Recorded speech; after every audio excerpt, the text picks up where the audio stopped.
31 मई 1945 के रोज सियालकोट के रिहायशी हाजी जहूर इलाही के घर में बेटे ने आंख खोली, जिसका नाम एहसान इलाही रखा गया।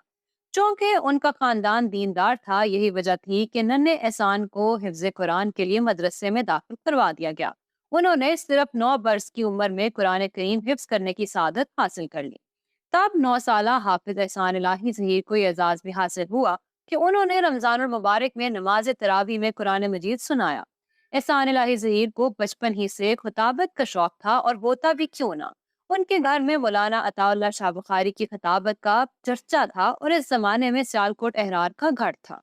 एहसान इलाही जहीर ने दीनी तालीम का सिलसिला जारी रखा, और वो गुजरांवाला और फैसलाबाद के मदारस में जेर तालीम रहे। मदारसे अरबिया के साथ साथ उन्होंने पंजाब यूनिवर्सिटी से फारसी, उर्दू और अरबी में मास्टर्स किया। बाद अज़ां वो सऊदी अरब चले गए और यहाँ मदीना यूनिवर्सिटी में तालीम हासिल करने लगे। पाकिस्तान वापसी पर उन्होंने खिताबत और इमामत के साथ साथ सियासत में भी हिस्सा लेना शुरू किया। उन्होंने अपनी सियासी जिंदगी की शुरुआत 1968 में जनरल अयूब खान के खिलाफ तहरीक चलाने से की। अयूब खान के बाद याया के दौर में भी उन्होंने अपनी तहरीर और तकरीर के जरिए इक़्तिदार के मसनद नशीनों को टारगेट पर रखा। सबूत ढाका के बाद जब भुट्टो साहब पावर में आए और उन्होंने बांग्लादेश को तस्लीम करने का ऐलान किया, तो अलामा एहसान इलाही जहीर ने बड़ी शिद्दत के साथ बांग्लादेश नामंजूर तहरीक में हिस्सा लिया। उस मौका पर अलामा एहसान इलाही जहीर ने अपने 4 माह के बेटे इब्तिसाम इलाही जहीर को देखते हुए कहा था कि अगर मेरा ये बेटा कट जाता, मर जाता, तो शायद मुझे इतना अफसोस ना होता जितना अफसोस पाकिस्तान के टूट जाने का हुआ है। जल्द ही उन्होंने एक ऐसे सियासतदान की पार्टी ज्वाइन की जो अपने जलसों में ऐलान किया करता था कि मैं भुट्टो को कोहाला के पुल पर फांसी दूंगा। इलामा एहसान 1972 में air marshal retired Asghar Khan की तहरीक इस्तिकलाल में शामिल हुए, तो हुकूमत ने उन पर कत्ल के झूठे मुकदमात बना दिए। जल्द ही उन्हें तहरीक इस्तिकलाल का मरकजी सेक्रेटरी तलात बना दिया गया। याद रहे कि उन दोनों मियां नवाज शरीफ भी तहरीक इस्तिकलाल के मुतहर्रिक कारकुन हुआ करते थे। अल्लामा एहसान इलाही जहीर ने इलेक्टोरल पॉलिटिक्स भी की।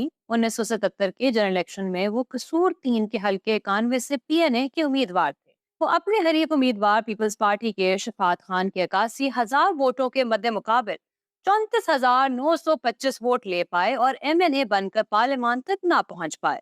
ये कसूर का वही हल्का है जहां से आज उनके साहबजादे इब्तिसाम इलाही जहीर भी इंतखाब लड़ते हैं।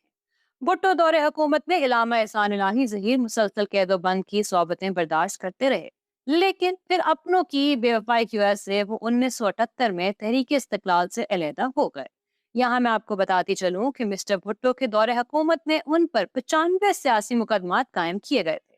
जुल्फिकार अली भुट्टो के दौरे हुकूमत में उन्होंने खत्म नबूवत की तहरीक में बड़े जोशो खरोश से हिस्सा लिया। अल्लामा एहसान इलाही जहीर बला के खतीब थे। उनका अंदाज़े खिताबत ऐसा था कि सुनने वाला दंग रह जाता। अपनी गर्जदार आवाज से इक़्तिदार के ऐवानों में लर्जा तारी कर देने वाले अल्लामा एहसान इलाही जहीर का शुमार आलमी स्कॉलर्स में होता था। इराकी सदर सदाम हुसैन हो, यासिर अरफात, कदाफी या फिर आले सऊद, हर एक से उनकी दोस्ती थी। जनरल ज़िया के मार्शल लॉ के बाद उन्होंने फौजी सदर की पॉलिसियों से खुलकर इख्तिलाफ किया। तब वो एमआरडी के स्टेज पर नजर आते और जनरल ज़िया पर खूब गर्जा बरसा करते। पंजाब में वो जनरल ज़ियाउल हक के सबसे बड़े मुखालिफ ख्याल किए जाते थे। वो मार्शल लाई निज़ाम हुकूमत को इस्लाम के मुनाफी करार देते थे। वो कहा करते थे कि ज़ियाउल हक अपने 10 साल इक़्तिदार में ना ही इस्लाम नाफिज कर सका और ना ही जमहूरियत। अल्लामा एहसान ने 3 जमातों को इकट्ठा करके एक सियासी इत्तेहाद भी बनाया जो ज्यादा अरसा ना चल सका।